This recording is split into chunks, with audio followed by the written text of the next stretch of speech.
জামিন পাচ্ছেন July August হত্যাযজ্ঞের মামলায় কারাগারে থাকা বাংলাদেশের জাতীয় সংসদের প্রথম নারী স্পিকার ডক্টর শিরিন শারমিন চৌধুরী। অবশেষে শেষমেশ জামিনে মুক্তি পাচ্ছে সম্প্রতি গ্রেপ্তার হওয়া জাতীয় সংসদের সাবেক স্পিকার শিরিন শারমিন চৌধুরী। এখনো আমার কাছে কিন্তু রহস্য রয়ে গেল, কেন স্পিকার শিরিন শারমিন চৌধুরীকে গ্রেপ্তার করা হলো। এই মাত্র 10টি মামলা থেকে জামিন পাওয়ার সুখবর পেল সাবেক স্পিকার ডক্টর শিরিন শারমিন চৌধুরী। আসসালামু আলাইকুম সম্মানিত প্রিয় দর্শক, আশা করি সকলে অনেক ভালো আছেন। দর্শক, আজকের আরো একটি খুবই গুরুত্বপূর্ণ নিউজ আপডেটে জানাই আপনাকে স্বাগতম। তবে কি অবশেষে শেষমেশ জামিন পেয়ে যাচ্ছেন সাবেক স্পিকার শিরিন শারমিন চৌধুরী? হ্যাঁ দর্শক, তাকে গ্রেপ্তারের পর নিয়ে কিন্তু এ নিয়ে বেশ একটা আলোচনা কিন্তু জোর হয়েছে। বিশেষ করে দর্শক, তাকে গ্রেপ্তারের পর তার বিরুদ্ধে এখনো অব্দি কোনো দর্শক অভিযোগ কিন্তু দাখিল করতে পারেনি কিন্তু দর্শক রাষ্ট্রপক্ষ। যার ফলে অনেকে কিন্তু দর্শক দাবি করছেন যে গত 18 মাস কেন গ্রেপ্তার করা হলো না এই সাবেক স্পিকারকে। হঠাৎ করে দর্শক এখন কি উদ্দেশ্যে, কি প্ল্যানিং এ এই স্পিকারকে দর্শক হঠাৎ করে গ্রেপ্তার করা হয়েছে? তবে দর্শক, আদালতে উঠানোর পর তার বিরুদ্ধে কোনো অভিযোগ দাখিল করতে না পারা ইতিমধ্যে কিন্তু তার রিমান্ডও কিন্তু বাতিল হয়েছে। এমনকি জামিনের জন্য কিন্তু দর্শক আবেদন করেছে তার আইনজীবী। কিন্তু সে আবেদনের ফলাফল কি এসেছে এবং কবে নাগাদ জামিন হচ্ছে এই শিরিন শারমিন চৌধুরীর দর্শক, সেটার বিস্তারিত নিয়ে আমরা খুবই গুরুত্বপূর্ণ একটি রিপোর্ট আপনাদের জন্য হাজির করতে যাচ্ছি এখনই। যেটা দেখলে দর্শক আপনি এই বিষয়টি একেবারে ক্লিয়ার হয়ে যাবেন যে এই শিরিন শারমিন চৌধুরী কবে নাগাদ জামিন পেতে যাচ্ছে। তাই দর্শক, তার আগে আপনার কাছে ছোট্ট করে একটি অনুরোধ, আপনি যদি আমাদের চ্যানেলে নতুন সদস্য হয়ে থাকেন আশা করি অবশ্যই চ্যানেলটি সাবস্ক্রাইব করে বেল আইকনটি অন করে দিয়ে সম্পূর্ণ ভিডিওটি কন্টিনিউ করবেন। তাহলে চলুন সম্মানিত প্রিয় দর্শক, আগে আপনাকে সেই রিপোর্টটি দেখিয়ে নিয়ে আসি। অবশেষে শেষমেশ জামিনে মুক্তি পাচ্ছে সম্প্রতি গ্রেপ্তার হওয়া জাতীয় সংসদের সাবেক স্পিকার শিরিন শারমিন চৌধুরী। দর্শক, জাতীয় সংসদের সাবেক স্পিকার ডক্টর শিরিন শারমিন চৌধুরীকে সোমবার দিবাগত রাত আনুমানিক 4:30টার দিকে রাজধানীর ধানমন্ডির 8 রোড থেকে একটি আত্মীয়র বাসা থেকে তাকে গ্রেপ্তার করা হয়। ডিবির অতিরিক্ত কমিশনার শফিকুল ইসলাম গ্রেপ্তারের বিষয়টি নিশ্চিত করে জানান, বর্তমানে তাকে মিন্টো রোডের ডিবি কার্যালয়ে রাখা হয়েছে এবং সেখানে প্রাথমিক জিজ্ঞাসাবাদ চলছে। সাবেক স্পিকারের বিরুদ্ধে রংপুরের স্বর্ণ শ্রমিক মুসলিম উদ্দিন হত্যা মামলা ছাড়াও রাজধানীর উত্তরা ও বনানী থানায় আরও বেশ কয়েকটি মামলা রয়েছে এবং ঢাকার যে কোনো একটি মামলা তাকে গ্রেপ্তার দেখিয়ে আদালতে সোপর্দ করা হবে বলে জানিয়েছেন। 2024 সালের 5 আগস্ট আওয়ামী লীগ সরকারের পতনের পর থেকেই ডক্টর শিরিন শারমিন চৌধুরী জনসম্মুখ থেকে আড়ালে চলে গিয়েছিলেন। দীর্ঘ সময় তাকে তার অবস্থান নিয়ে নানা রকম গুঞ্জন ও বিতর্ক থাকলেও শেষ পর্যন্ত ধানমন্ডির সেই গোপন আস্তানা থেকে তাকে আটক করতে সক্ষম হয় ডিবি। ডিবির পক্ষ থেকে জানানো হয়েছে, তাকে জিজ্ঞাসাবাদের জন্য রিমান্ড চাওয়া হবে কিনা সে বিষয়ে এখনো কোনো চূড়ান্ত সিদ্ধান্ত নেওয়া হয়নি। তবে গত বছর ছাত্র জনতার আন্দোলনের সময় সংগঠিত বিভিন্ন সহিংসতার ঘটনায় তার সম্পৃক্ততার বিষয়টি খতিয়ে দেখা হচ্ছে। গত 5 আগস্টের পর তিনি দেশে ছিলেন কিনা না পালিয়ে গিয়েছেন তা নিয়ে দীর্ঘস্থায়ী রহস্যের অবসান ঘটল এই গ্রেপ্তারের মধ্য দিয়ে। শিরিন শারমিন চৌধুরীর বিরুদ্ধে সবচাইতে আলোচিত মামলাটি হল রংপুরে বৈষম্য বিরোধী ছাত্র আন্দোলন চলাকালে গুলিবিদ্ধ হয়ে নিহত স্বর্ণ শ্রমিক মুসলিম উদ্দিনের মামলাটি। রংপুরে সে মামলা ছাড়াও সাবেক স্পিকারের বিরুদ্ধে ঢাকার বিভিন্ন থানায় আরও অন্তত 6টি মামলা রয়েছে বলে পুলিশ সূত্রে জানা গিয়েছে। 2008 সালে আওয়ামী লীগ ক্ষমতায় আসার পর থেকে টানা 4 বার মেয়াদে স্পিকারের দায়িত্ব পালন করেন শিরিন শারমিন চৌধুরী। গত 2 সেপ্টেম্বর আনুষ্ঠানিকভাবে পদত্যাগ করেন তিনি। 5 আগস্ট সরকার পতনের রাতে তিনি সংসদ ভবনের একটি গোপন কক্ষে আশ্রয় নিয়েছিলেন এবং পরে সেনাবাহিনীর সহযোগিতায় নিরাপদ স্থানে সরে গিয়েছিলেন বলে জানা গিয়েছে। তবে আজ আদালতে তোলা হলে তার বিরুদ্ধে থাকা অভিযোগগুলোর কোনোটিতেই তাকে রিমান্ড দেওয়া হয়নি, যার ফলে আগামীকাল আবারও তাকে আদালতে তোলা হবে এবং জামিনের জন্য জোর আবেদন করা হবে বলে জানান তার আইনজীবী। এখনো আমার কাছে কিন্তু রহস্য রয়ে গেল, কেন স্পিকার শিরিন শারমিন চৌধুরীকে গ্রেপ্তার করা হলো এত মাস পরে।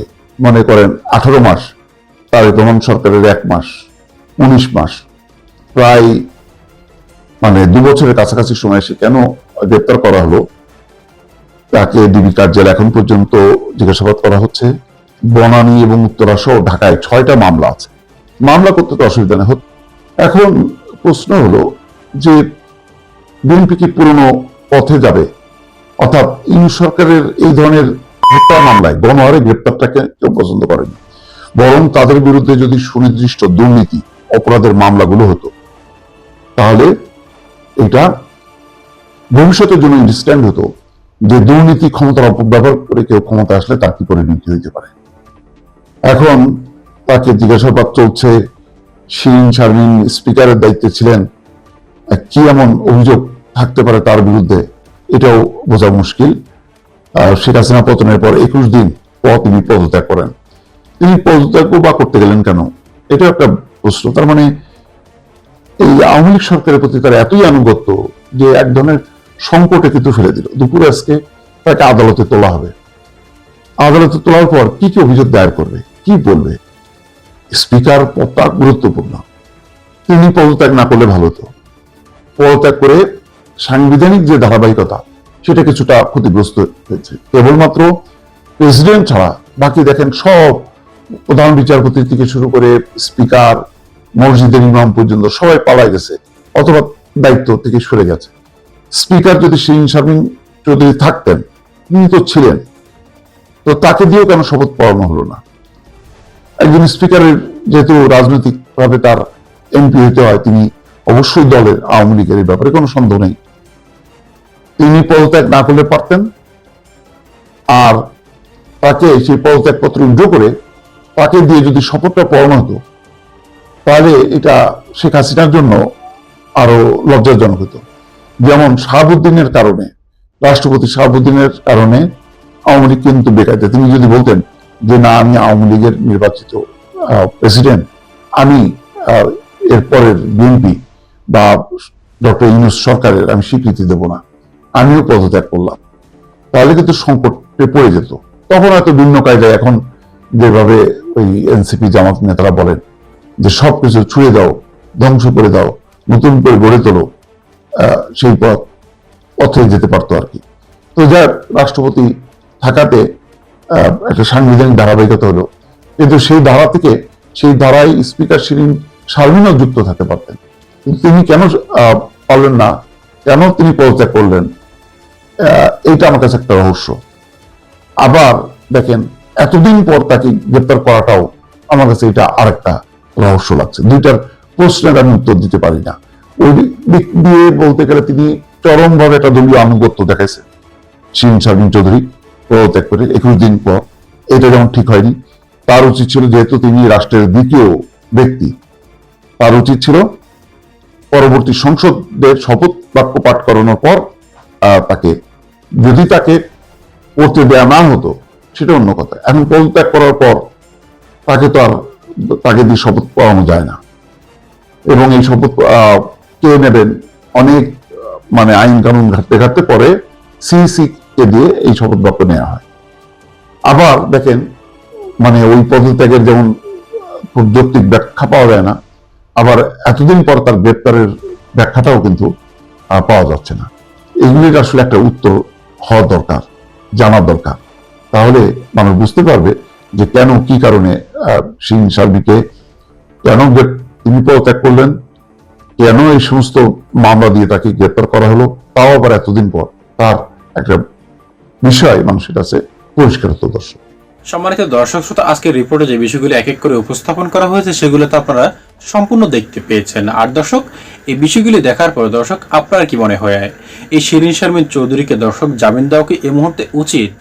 কারণ দর্শক, গত 18 মাস যে কোনো অভিযোগ তুলতে পারেনি শিরিন শারমিন চৌধুরীর বিরুদ্ধে, আর যে আওয়ামী লীগ নেতাদের বিরুদ্ধে দর্শক একেবারে ঢালাওভাবে যে দর্শক সহিংসতার অভিযোগ এনে, জুলাই আন্দোলনের সহিংসতার অভিযোগ এনে যে মামলাগুলি করা হয়েছে দর্শক, সেগুলোর কিন্তু অনেকগুলোর কিন্তু দর্শক সত্যতা নেই। যার ফলে অনেকে কিন্তু এখন জোর দাবি তুলছেন, এমনকি তার আইনজীবীও কিন্তু দাবি তুলছেন তাকে অবিলম্বে যাতে জামিন দেওয়া হয়। সম্মানিত দর্শক, আপনি কি মনে করেন এই স্পিকার শিরিন শারমিন চৌধুরীকে দর্শক জামিন দেওয়া উচিত এই মুহূর্তে? দর্শক, অবশ্যই আপনার মূল্যবান মতামতটুকু লিখে যাবেন আমাদের কমেন্ট বক্সে। আজ এ পর্যন্ত, ভালো থাকবেন সকলে, আশা করি। খোদা হাফেজ।